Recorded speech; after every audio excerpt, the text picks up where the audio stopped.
Hello everyone, আসসালামু আলাইকুম। কেমন আছেন সবাই? আশা করি ভালো আছেন। আমি আল্লাহর রহমতে ভালো আছি। মাছ নিয়ে নিয়েছি, রৌ মাছ 4 টুকরা। এগুলোকে দিয়ে দিচ্ছি আমি, দেখতেই পাচ্ছেন। লবণ দিয়ে ভালোভাবে দিয়ে দিচ্ছি।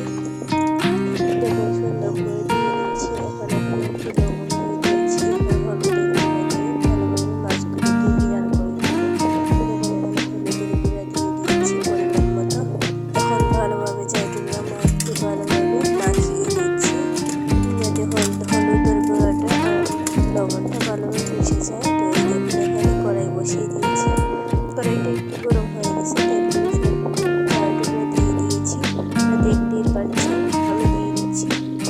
দেখুন 4 টুকরা মাছ ভালোভাবে আমি উল্টে পাল্টে বিরান করে নিব, একটু ভাজা ভাজা করে নিব। তো দেখুন 4 টুকরা মাছ আমি দিয়ে দিয়েছি। দেখুন এক পাশ হয়ে গেছে, আমি উল্টে দিচ্ছি।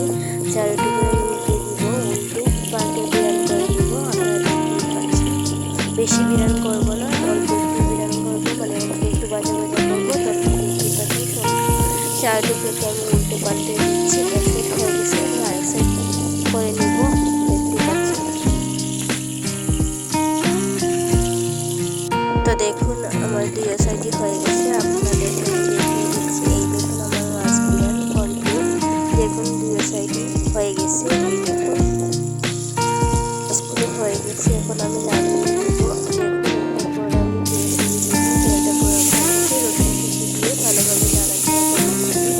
এখন এখানে পেঁয়াজ বাটা দিয়ে দিব, রসুন বাটা দিয়ে দিয়েছি। এখন পেঁয়াজ বাটা দিয়ে দিব।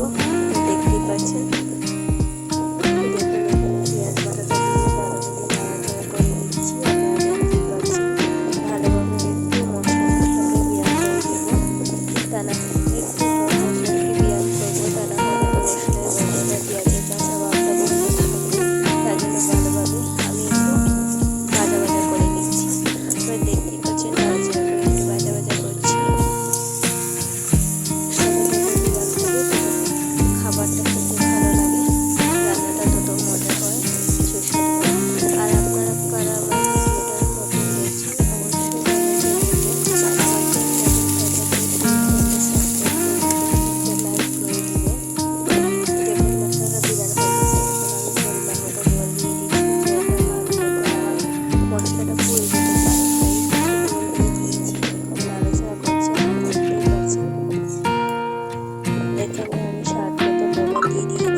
আলাদা টাইপের লাগবে, তাই আমি ভুনা করবো তো মাছগুলোকে কম পানি দিয়েছি, একটু রসা রসা করে। আপনারা দেখতেই পাচ্ছেন এরপরে হয়ে গেছে আমার তরকারিটা। এখন আমি ধনেপাতা কুচি দিয়ে ভালোভাবে একটু নাড়াচাড়া করে নামিয়ে দিলেই হয়ে যাবে আমার মাছগুলো। আমি এখানে নাড়াচাড়া করে দিচ্ছি, দেখতেই পাচ্ছেন বেশি নাড়াচাড়া করে। তো এই দেখুন আমার এই পর্যায়ে আমার তরকারিটা হয়ে গেছে।